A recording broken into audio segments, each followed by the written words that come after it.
Hello everybody and welcome. In this video I'm going to show you how to enable or disable charging case tone for your earbuds HUAWEI FreeBuds Pro 4.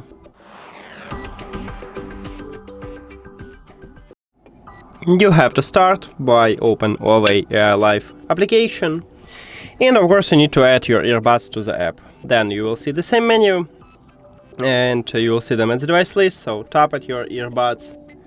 Then scroll down, enter the right bottom, click at the settings.